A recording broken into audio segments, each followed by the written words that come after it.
What's going on, everybody? This is Zakk Wyle, Black Label Society. We're all doing the hang on Records in My Life, and it's northerntransmissions.com.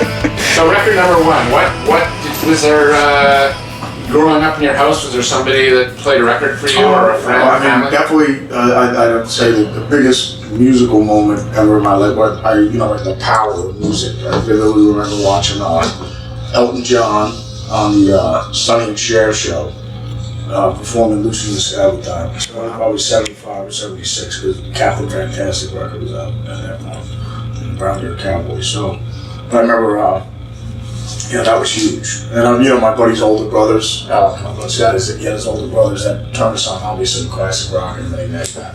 But I was just like, oh my God, I heard this guy, Elton John, the other day, doing Lucy in the Sky with Diamonds. And they're like, a moron.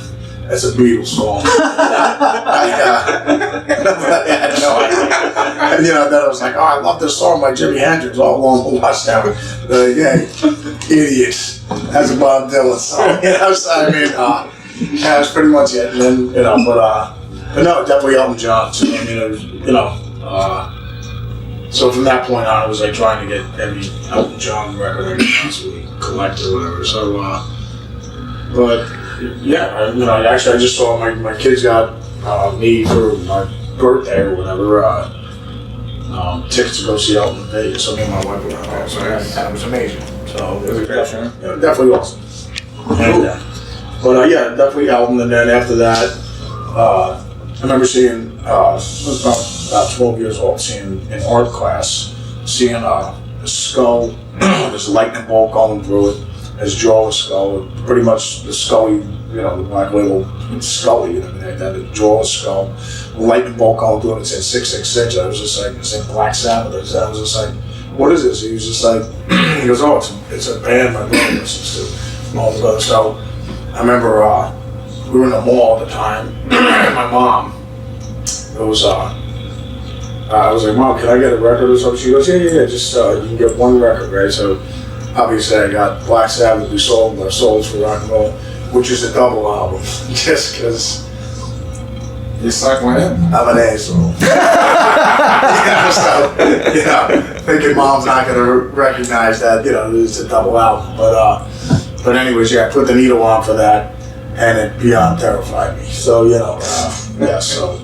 But actually, for Classic Rock Magazine, I just inducted the guys into the Immortal Hall of Fame and all this stuff. And the running joke was I said, I put the needle on, and I was beyond terrified. I was Catholic. And then halfway through the album, because it was a double album, when I got onto the other album, I was a full-blown Satanist. And by the time the record ended, I had converted back to Catholicism just so that I could thank God for creating Black Sabbath. So there you go. It's a true story. That's awesome. Right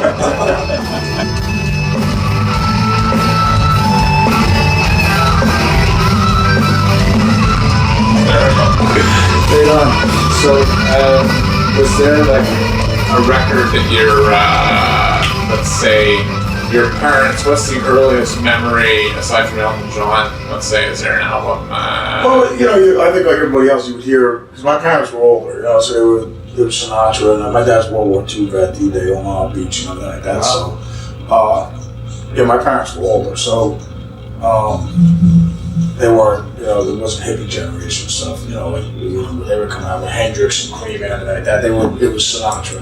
So, but when I started playing guitar and everything like that, it was my guitar teacher, we were right. He was a big Hendrix guy, so he was the one that turned me on. And then learning Hey Joe, and then learning songs and stuff like that. But I remember playing the Star Spangled Banner for my dad, Hendrix's version. My dad was like, "Wow, all that music's coming out of one guy." I was like, "Yeah, that was one guy." So my parents, you know, they were cool. I mean, obviously, you know, they're not going to be listening to Sabbath and Zeppelin and Ozzy. But I remember, you know, that was the great day. I remember what they were doing, like Brendan Byrne Arena. My parents come down, they're dressed like they're going to a Sinatra concert, and then they come down, and security's giving them a hard time because their laminate couldn't get to a certain part of the arena or whatever. And he's like, well, I don't know if this can get you over here. And my dad's like, hey, so do I look like I'd be in an Ozzy It's like, if it wasn't for my son being there, trust me, we would be there.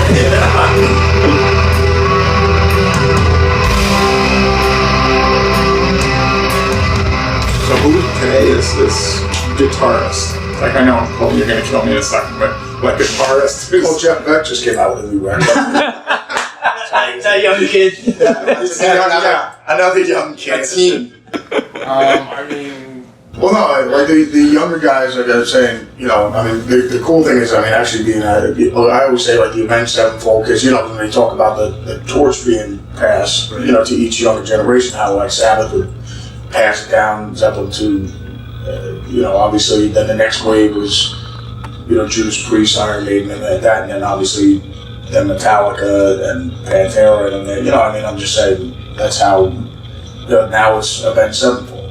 You know what I mean, all the torch bearers for the younger kids, you know what I mean, which is great. So it constantly keeps the bloodline moving, you know, for the genre of music. So and they're great, you know. I mean, and on top of it, they're all good people, and they're good guys, and they work their asses off. So Is there a record by them?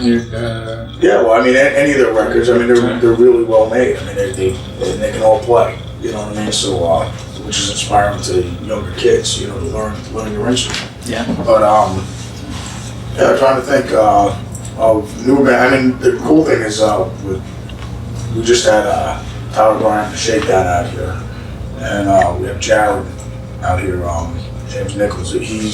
And both of them are like mid-20s, and who plays with us, Dario Lorena. I was just saying, between the three of them, you know, they're all like between 24 and 26 years old, and they're all blues based, great technique, great vibrato, great feel, which is great that you got younger guys doing it. For sure.